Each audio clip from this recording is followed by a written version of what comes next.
Story Goomblegubbon, Beeargah, and Ouyan. Goomblegubbon the bustard, his two wives, Beeargah the hawk, and Ouyan the curlew, with the two children of Beeargah, had their camps right away in the bush. Their only water supply was a small dungle, or gilgai hole. The wives and children camped in one camp, and Goomblegubbon a short distance off in another. One day the wives asked their husband to lend them the daoral stone, that they might grind some doomber to make durry. But he would not lend it to them, though they asked him several times.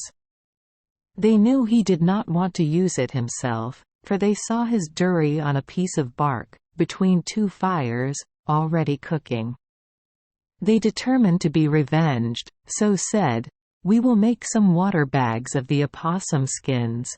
We will fill them with water, then some day when Goomblegubbon is out hunting we will empty the dungle of water, take the children, and run away. When he returns he will find his wives and children gone and the dungle empty. Then he will be sorry that he would not lend us the daoral." The wives soon caught some opossums, killed and skinned them, plucked all the hair from the skins, saving it to roll into string to make goomelas, cleaned the skins of all flesh, sewed them up with the sinews, leaving only the neck opening. When finished, they blew into them, filled them with air, tied them up and left them to dry for a few days. When they were dry and ready to be used, they chose a day when Goomblegubbon was away, filled the water bags, emptied the dungle, and started towards the river.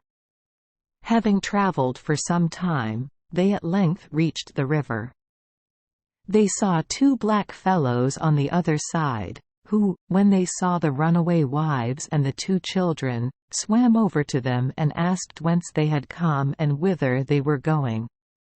"We are running away from our husband Goomblegubbon, who would lend us no daoral to grind our doomber on, and we ran away lest we and our children should starve, for we could not live on meat alone. But whither we are going we know not, except that it must be far away, lest Goomblegubbon follow and kill us." The black fellows said they wanted wives, and would each take one, and both care for the children. The women agreed.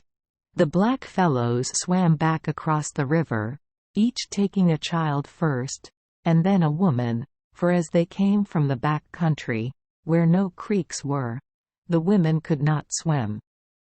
Goomblegubbon came back from hunting, and, seeing no wives, called aloud for them, but heard no answer.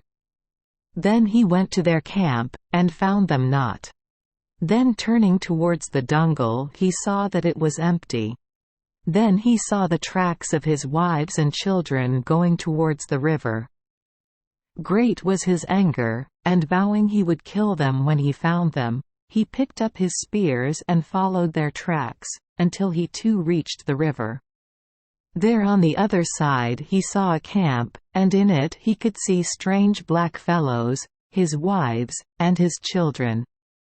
He called aloud for them to cross him over, for he too could not swim.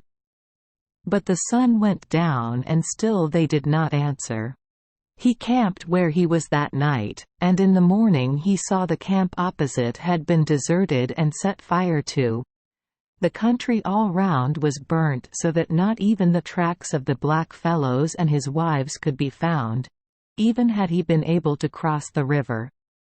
And never again did he see or hear of his wives or his children. Thank you for joining us for today's fairy tale. We hope these stories bring joy and meaning to your day. If you love our channel, please hit the subscribe button so you won't miss any exciting tales. Wishing you a good night and sweet dreams. See you in the next story.